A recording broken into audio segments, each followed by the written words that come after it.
maki refli kalala fli akone faye kambe kalfa jumamu akone masira bara dima afali sanula ngiga kalfanye don mo go bise ngasira bara mawa ako usani wa ba ne ni jeru ni fino ni garango ni mabo ni jomba jo ni yesero la ko to bashite ako den toma kumin kama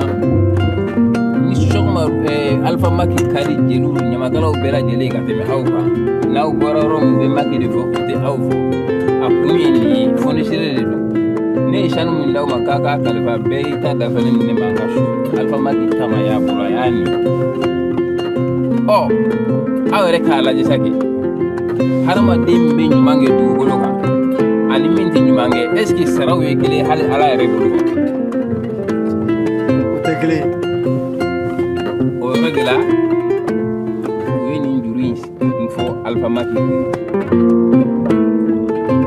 Halim Sbaï, cofondateur et directeur du festival Taragal. Là, on est à 7 km au sud de Mohamed, au milieu du désert.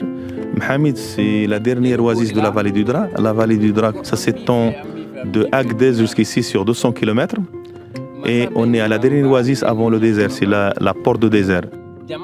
Cette oasis, il a joué un rôle très important vu sa géographie, son emplacement, et aussi vu qu'il est la porte du désert. À l'époque des caravanes, des grandes caravanes qui sillonnaient le Sahara, les caravaniers qui passent plus de 2 mois en plein désert, en plein Caire, quand ils arrivent à un écosystème oasien où il y a de l'eau, où il y a l'ombre, où il y a la nourriture, donc ils ont tendance, après une longue fatigue, de se reposer et d'échanger, discuter, se reposer, et parfois même se reproduire. Parce que, comme vous savez, ça c'est une histoire très importante dans les caravanes, parce que les caravanes, elles ne font pas que de l'économique, il y a aussi le social. Et quand une caravane arrive ici dans une oasis luxuriante, dès que le ventre est plein, il dit à la tête de chanter. Et après, il dit à autre chose, on commence à penser à toutes les choses. Et comme c'est des communautés des derniers siècles, c'était des musulmans, donc parfois, les gens, ils font des mariages. Parce que, et au lieu de tomber dans l'interdit, donc il faut vraiment faire selon la loi islamique, donc demander la main d'une femme, et après la caravane doit continuer. Donc on se marie, il faut continuer le chemin. On peut rester par exemple 1 semaine, 2 semaines, mais après on va continuer soit vers Fès, soit vers Marrakech. Mais après il faut revenir voir s'il n'y a pas des graines qui sont restées. Donc parce que souvent il y a des graines qui restent. Et ça veut dire déjà c'est un brassage, une rencontre, et après c'est 2 communautés qui se marient, c'est pas un homme et une femme. C'est ça qui explique aussi qu'il y a beaucoup de différences ethniques ici qui sont originelles soit du Sahel, du Sahara qui sont là et vice-versa. Et on voulait vraiment valoriser le patrimoine culturel et naturel de cette oasis.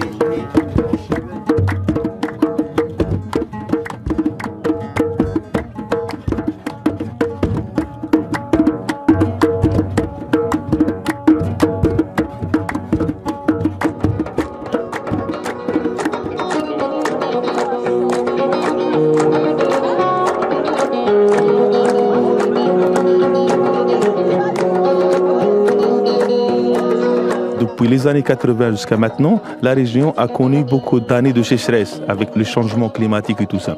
L'activité principale avant, c'était l'agriculture et l'élevage. Quand il y a manque d'eau, ça veut dire que ces 2 activités se sont dégradées. On a assisté à une grande immigration de la population jeune active vers les grandes villes. Et là, pour vous dire juste un chiffre, depuis les années 80 jusqu'à maintenant, la population a diminué de la moitié. Ensuite, cette région s'est ouverte au tourisme. Quand il se développe dans une région, il y a aussi des effets négatifs sur la culture, sur les équilibres fragiles existants et sur l'environnement. Comme la majorité des jeunes ont travaillé dans le tourisme parce que c'est une opportunité pour nous quand même pour gagner notre pain et de rester ici. Donc pour rester ici et être les garants de ces milieux fragiles, il faut avoir un peu des moyens. Mais on s'est rendu compte qu'il y a eu une éruption des déchets plastiques, des canettes partout dans le désert, que le désert n'est pas respecté par les quads, les 4x4. et tout passe partout. Et on a pensé à faire des campagnes de nettoyage avec notre association. 2006, c'était l'année internationale contre la désertification. Et là, on a fait une grande campagne qui était médiatisée par le Temps de Genève. Il y avait un journaliste suisse qui a médiatisé. Et cet article tombait dans les mains de Paléo Festival. Mais dans chaque édition, il y a le village du monde. En 2007, c'était le Maghreb et le Sahara. Donc on était invités pour représenter le Maroc. Et là, on a rencontré nos amis maliens, Niger, Libye, Algérie et les artistes comme Litina Riwen, Thomas, Tartit. On a discuté, on a amené une tente noire comme celle-là et on a dit pourquoi pas créer un événement qui peut nous réunir au-delà des frontières, au-delà de la politique, là où la politique s'arrête. Le festival doit montrer le rôle du Maroc dans sa profondeur africaine, dans l'histoire, dans la continuité. Et on a commencé par ça, en invitant Litina Riwen en 2009 et d'autres groupes de l'Algérie, de la Mauritanie, tout ça. Et donc on commence cette aventure qui est là à sa 8e édition.